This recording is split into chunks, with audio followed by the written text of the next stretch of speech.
ఎన్నికలకు ముందు అనేక హామీలు ఇచ్చిన కూటమి అధికారంలోకి వచ్చిన తర్వాత సూపర్ సిక్స్తో సహా ఏ ఒక్క హామీని అమలు చేయటం లేదు. ప్రతి దానికి కూడా వెనుకాడుతుంది.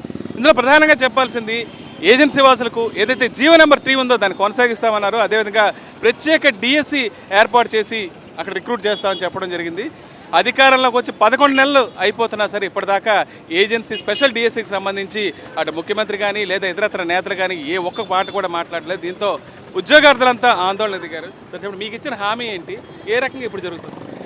ఈరోజు కూటమి ప్రభుత్వం అధికారంగా వచ్చే ముందు ఏదైతే చంద్రబాబు నాయుడు గారు ఉన్నారో పాడేరులో సభ పెట్టి ఏదైతే మాకు జీవో నెంబర్ గత ప్రభుత్వంలో కేంద్ర ప్రభుత్వం రద్దు చేసింది దాన్ని పునరుద్ధరించి గిరిజన ప్రాంతాల్లో ఉన్నటువంటి యువకులకి అన్యాయం చేయకుండా న్యాయం చేస్తామన్నట్టు ఆనాడు సీఎం గారు చెప్పారు.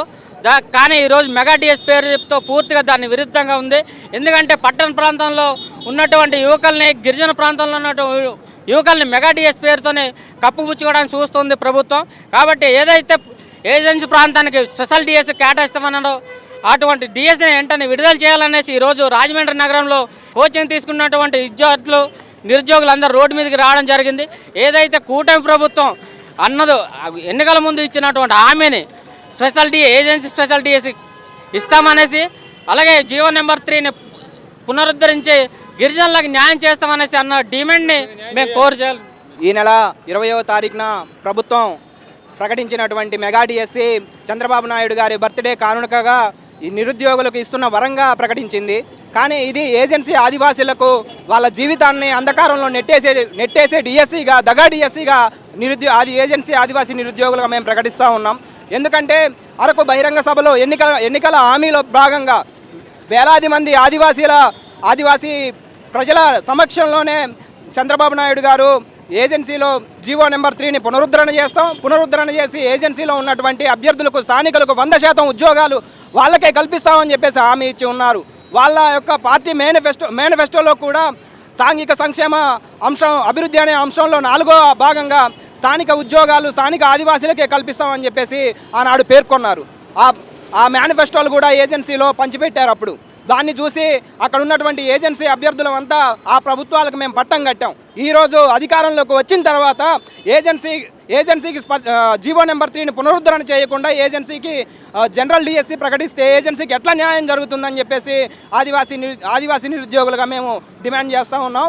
అదేవిధంగా ఏదైతే ప్రభుత్వం ఇచ్చినటువంటి హామీ ఉందో హామీ ప్రకారం 100% ఉద్యోగాలు దానికి సంబంధించినటువంటి ప్రత్యేక ఆర్డినెన్స్ను ప్రభుత్వం తీసుకొచ్చేటటువంటి అధికారం ఉంది. ఒకసారి ఈ మెగా డిఎస్సి జనరల్ డిఎస్సి ఏదైతే ఉందో దాన్ని పునఃసమీక్ష చేసి మంత్రిమండలి ఖచ్చితంగా స్థానికంగా ఉన్నటువంటి ఆదివాసీలకు జరగవలసినటువంటి న్యాయాన్ని ప్రభుత్వం జరిపించాలని చెప్పేసి ఈ సందర్భంగా తెలియజేస్తా ఉన్నాం. అమ్మ చెప్పండి అమ్మా, ఇప్పుడు ఏజెన్సీలో ఏదైతే స్పెషల్ డిఎస్సి ఇవ్వకపోవడం వల్ల స్థానికంగా ఉండే యువతకు అన్యాయం జరుగుతుందని ఆరోపిస్తున్నారు కదా, అసలు ఏం హామీ ఇచ్చారు, ఏం జరుగుతుంది? మా గిరిజనులకైతే ఏం హామీ ఇవ్వలేదండి. జీవో 3 తీస్తానన్నారు, హామీ ఇస్తానన్నారు, గిరిజనులు బయటకు తీసుకురావాలి, అభివృద్ధి చేయాలి అన్నారు. అసలు అభివృద్ధి ఎక్కడుందండి? అభివృద్ధి అయితే లేదు. బయటకు తీస్తామన్నారు, ఏది ఇక్కడ తీసుకొచ్చారు? ఈ మెగా డిఎస్సి అనేది మంత్రంగా ప్రకటించారు, చాలా రోజుల తర్వాత ప్రొలాంగ్ చేసి ఇప్పుడు ప్రకటించారు. ఆ డిఎస్సి మీకు ఏమైనా ఉపయోగపడదు? లేదు, ఉపయోగపడదు, ఏమీ లేదండి. లేదు సార్, మేము చాలా దూరం నుంచి వచ్చి చదువుకుంటున్నాం సార్. చాలామంది అప్పులు చేసి కోచింగ్ తీసుకొని చదువుతున్నారు. చాలామంది ఇక్కడ గిరిజనాలు ఉన్నారు. మాకు ఈ కూటమి ప్రభుత్వం వచ్చిన తర్వాత గిరిజనాలకి న్యాయం జరుగుతుందని మేము చాలా ఆశపడ్డాం. దట్ ఏంటంటే ఎలక్షన్ ముందు జీవో 3 నెంబర్ తెస్తాను అని ఏజెన్సీలోకి వచ్చి గట్టిగా అడిగారు సార్. అది నమ్మి అందరూ ఓట్లేశారు. ఇప్పుడు ఇంతమంది మేము రోడ్డు ఎక్కాము గిరిజనాలు అంటే అది కూటమి ప్రభుత్వం అని చెప్పట్లేదు మేము, కానీ మాకు జీవో 3 తీసుకురావాలి, అది ఈ ప్రభుత్వం న్యాయం చేస్తుంది అనుకున్నాను సార్. గత 5 సంవత్సరాల నుంచి మాకు ఏ జాబులు అనేది లేదు. అందులో డిఎస్ అనేది 20న ప్రకటిస్తే చాలా ఆనందపడ్డాం. అందులో మరీ సార్ దానమైన ఏవైతే 6% అని ఇచ్చారో గిరిజన యువకులకు చాలా నష్టపోయాం సార్. ఇందులో లేడీస్, మగవాళ్ళు, ఆడవాళ్ళు చాలా బాధాకరమైన ఏంటంటే ఫ్యామిలీని ఇంట్లో వదిలేసి వచ్చి కోచింగ్ తీసుకుంటున్నాను సార్.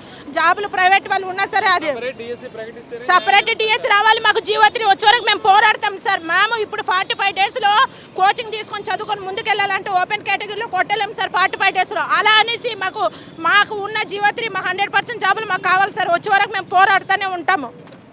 వీళ్ళంతా కోరేది ఒకటే, ఏదైతే జీవో నెంబర్ 3 ఉందో దాన్ని పునరుద్ధరించాలని కోరుతున్నారు. దీంతోపాటు కూటమి ప్రభుత్వం ఏదైతే గతంలో హామీ ఇచ్చిందో ఎన్నికలకు ముందు ఖచ్చితంగా దాన్ని నెరవేర్చాలంటున్నారు. అప్పటి వరకు గిరిజన ప్రాంతాల్లో ఉన్న యువతకైతే అన్యాయం జరుగుతుందని వీళ్ళు స్పష్టంగా చెప్తున్నారు. రాజమండ్రి నుంచి విజయస్పతిక హరీష్ ఫర్ సాక్షి న్యూస్.